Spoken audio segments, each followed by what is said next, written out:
Oui, alors mon champ de recherche, c'est le droit. Je suis professeure de droit à l'Université de Montréal, plus spécifiquement dans le domaine de la santé, donc toute la réglementation de l'innovation numérique dans le secteur de la santé, mais aussi plus largement comment mieux intégrer les droits humains dans la réglementation de l'IA à l'échelle locale et internationale. Bien, premièrement, c'est sûr que les juristes, tout ce qui est responsabilité, là, c'est vraiment dans notre business, notre pain quotidien de déterminer la responsabilité puis s'assurer qu'il n'y a pas de trop, en fait, quand un événement survient pour être sûr que les gens qui devraient l'être soient imputables. Donc, ça, c'est quelque chose qui est au cœur de la préoccupation des juristes.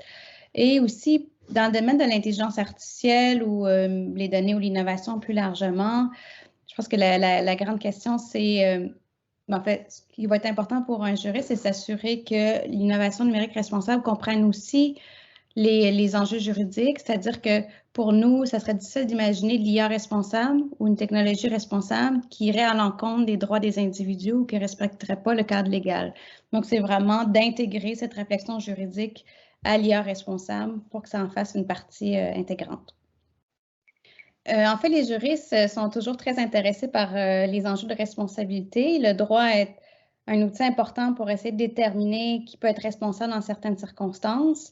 Évidemment, dans le domaine de l'IA, c'est la question de toujours s'assurer qu'un humain, ultimement, reste responsable, mais de quelle façon, sachant que la technologie implique aussi plusieurs acteurs. Donc, ça, c'est certainement une question importante, l'IA responsable puis la responsabilité pour les juristes. De notre point de vue, ça va être difficile de faire de l'IA responsable si l'IA ne respecte pas le cadre juridique ou réglementaire, ne respecte pas, par exemple, les droits humains, des enjeux comme la discrimination, la vie privée, l'équité, donc c'est même le droit au travail. Donc, comment s'assurer que l'IA responsable soit vraiment connectée à ces enjeux de droits humains pour en faire un outil vraiment qui va bénéficier à tous et important pour les juristes. Il y en a quand même plusieurs, là, mais si j'avais à résumer la grande question, là, that is the question, c'est comment réglementer de manière appropriée l'intelligence artificielle. Puis, c'est pas qu'il y a une absence de droit, des fois on entend ça, il n'y a rien pour réglementer l'intelligence artificielle, il y a juste l'éthique.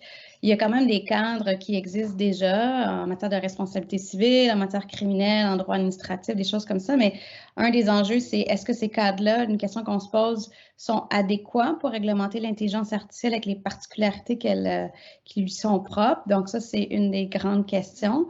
Et si ce n'est pas le cas, ce qui est vraiment la réponse la plus plausible à l'heure actuelle, qu'est-ce qu'on peut faire pour améliorer la réglementation dans une balance qui respecte les droits des individus, mais qui ne limite pas l'innovation.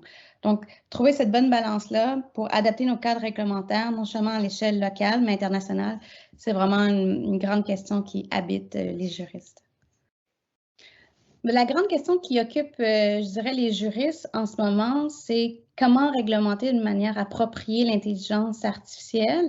Puis la tension importante qui fait que les juristes ont de la misère à se positionner ou que nos cadres réglementaires ne sont pas tout à fait adaptés encore, c'est cette tension entre d'un côté favoriser l'innovation, puis d'un autre côté aussi protéger les droits des individus. Puis souvent, on reste un peu pris entre les deux, là, ne sachant pas exactement où mettre le curseur.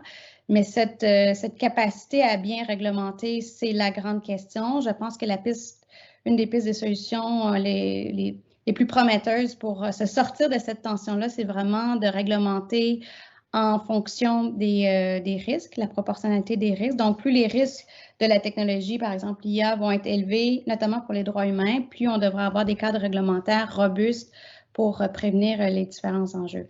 Mais cette grande question-là nous habite certainement non seulement à l'échelle locale, parce que le droit est souvent une matière très locale, donc qu'est-ce qu'on fait au Québec, qu'est-ce qu'on fait au Canada, mais aussi sachant que les données traversent les frontières, les enjeux de l'IA sont très internationaux. On se demande maintenant à l'espace international comment réglementer ça en droit international.